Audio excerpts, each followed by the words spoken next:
Meu irmão e minha irmã, com alegria eu estou com você mais uma vez, é Dom Guilherme, bispo da Diocese de Lages, diante do frio da Serra Catarinense e diante da pandemia, do que mais se ouve nos telejornais, nas igrejas, fica em casa. Eu queria refletir um pouco sobre isso porque me atormenta. Desde o mês de março, uma coisa que o Brasil inteiro e o mundo todo está ouvindo é exatamente isso: fica em casa. Eu mesmo já orientei e pedi muitas vezes ao final de missas ou de entrevistas que para se proteger da pandemia do Covid-19, coronavírus, é para fazer o isolamento ou o distanciamento social e ficar em casa. Até aí, aparentemente está tudo certo, muito prudente e elogiável, e todo mundo apoia isso. Pois bem, eu estava dizendo, diante das chuvas copiosas e abençoadas para alguns, que caíram nesses últimos dias, especialmente aqui no sul do Brasil, e mais ainda aqui na Serra Catarinense, também no oeste, parte do Rio Grande do Sul, até rios transbordando, e com muito frio, congelante. Eu fiquei pensando, mas ficar em casa, isso é muito bom, mas para quem? Já há algum tempo, praticamente desde o início da pandemia, o que me preocupa é que esse apelo tão necessário e curto fere e machuca profundamente o coração de milhares e milhares, quem sabe de milhões de irmãos e irmãs, desde as pessoas em situação de rua, que moram lá no Vaticano, lá em Roma, em Nova York, em Paris, em Londres, em Brasília, e a maior parte das cidades brasileiras de porte médio ou de grande. Como deve doer no coração deles ouvir "fica em casa", e se fere e machuca o coração desses irmãos e irmãs, machuca também o Sagrado Coração de Jesus, porque Jesus disse: tudo o que fizerdes ou negardes a um desses menores dos meus irmãos e irmãs, a mim o fazeis ou o negais. Está no Evangelho de São Mateus, no capítulo 25, versículo 40. Portanto, vamos olhar. Ter casa, ou ter teto para ficar, para se abrigar, sozinho ou com sua família, para se proteger, para ter segurança, para ter conforto, não é um favor para nós privilegiados, mas é um dos direitos fundamentais de todo ser humano.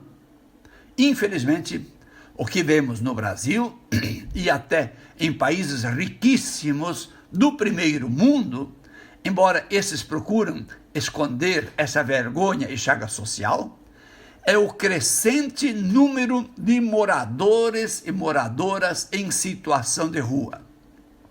Para estes, a casa, a sala, a cozinha, os quartos, são as calçadas, são as praças, são as vielas de nossas cidades. Isso quando não são enxotados pelos cacetetes, a coice, a choques elétricos, a bombas de efeito moral, quer dizer, de gás, e nas tropas de choque. Para esses nossos irmãos e irmãs, como é ouvir "fica em casa"?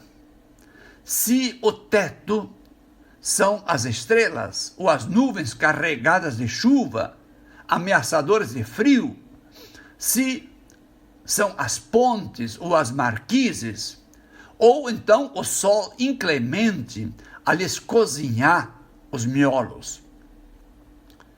Para outros, milhões e milhões de irmãos e irmãs, a casa e o teto são casebres, são choças ou choupanas, feitos de papelão, de restos de tapumes, sobras de construção civil e telhas mais furadas e quebradas que tela de cerca.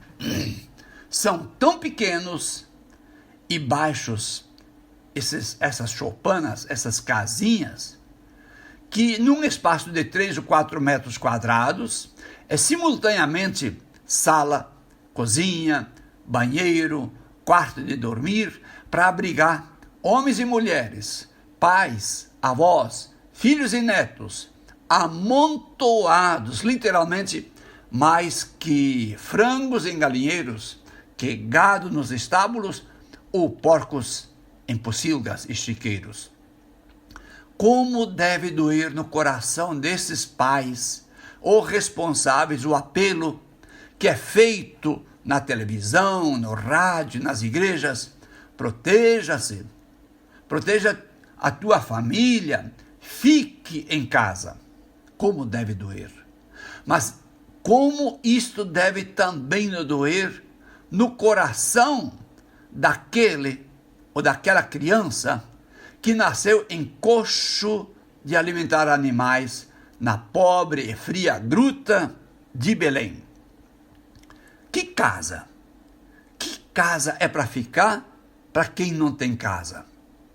E deve doer ainda muito mais quando estão zanzando de rua em rua, de bairro em bairro, de cidade em cidade, de estado em estado, ou de país em país, e veem e sabem que há aqueles que têm em seu domínio até prédios inteiros, mansões, muitos totalmente desocupados, casas e mais casas para explorar na imobiliária, ou para passeios de fim de semana ou de fim de ano no veraneio. Não se nega o direito de ter mais que uma casa, seja na cidade, no sítio, mas eu pergunto, é moral, é justo, enquanto milhões vivem como eu falei acima? É justo só porque eu posso, eu tenho dinheiro para... Eu trabalhei, acumulei. Acumular e manter fechadas tantas habitações pelo mundo inteiro, não é só no Brasil, enquanto persistem os irmãos e as irmãs sem teto e sem casa. Isso é justo? Isso é moral? Isso é ético? Este pecado é de governos, de pessoas físicas, de instituições e, ainda pior, muitas vezes, dentro da nossa própria querida igreja. O Papa Francisco, já em março deste ano, no início da pandemia, especialmente na Europa, fazia o seguinte apelo, abre aspas, palavras do Papa: enquanto os governos nacionais e locais têm emitido ordens para ficar em casa, para não espalhar o coronavírus, o Papa pede, vamos rezar e pedir para que sejam ajudados os desabrigados. E ele continua, e pede numa missa no dia 31 de março, dizendo, o sem-teto, nesse momento em que se pede para ficar em casa, onde eles podem ficar? No início da missa daquele dia, 31 de março, transmitida ao vivo da capela da sua residência, onde ele mora com muitas outras pessoas, o Papa rezou para que as pessoas tomem consciência de todos aqueles que não têm abrigo, não têm moradia, e possamos ajudá-los, e que a igreja possa acolhê-los. Por ocasião da Páscoa, o mesmo Papa Francisco mandou uma mensagem para a pastoral dos moradores de rua aqui no Brasil, dizendo, quão difícil é ficar em casa para quem mora sem casa, ou tem casa tão precária, ou para quem não tem nem sequer um teto onde ficar. Para concluir, mas sem fechar a questão, lembro a profecia messiânica de Isaías no capítulo 65, versículo 19 a 25, que diz, vou ler literalmente da Bíblia: Jerusalém, e aí você pode colocar o nome da tua cidade, Jerusalém me alegrará, e meu povo me rejubilará. De hoje em diante já não se ouvirá aí o ruído de soluços nem de gritos. Já não morrerá aí nenhum menino, nem ancião, que não tenha completado seus dias. Ainda será considerado jovem quem morrer com 100 anos. Serão construídas casas, onde habitarão os que a construíram. Serão plantadas vinhas, cujos frutos comerão. Não mais se construirá para que outros se instalem. Não mais se plantará para que outros se alimentem. E esses que plantaram, que construíram, digo eu agora, fiquem sem casa ou sem alimento. O Isaías continua: os filhos do meu povo durarão tanto quanto as árvores, e meus eleitos gozarão do trabalho de suas mãos. Não trabalharão mais em vão, não darão mais à luz filhos destinados a uma morte repentina, porque serão a raça abençoada do Senhor, eles e seus descendentes. Antes mesmo que me chamem, eu lhes responderei: aqui estou.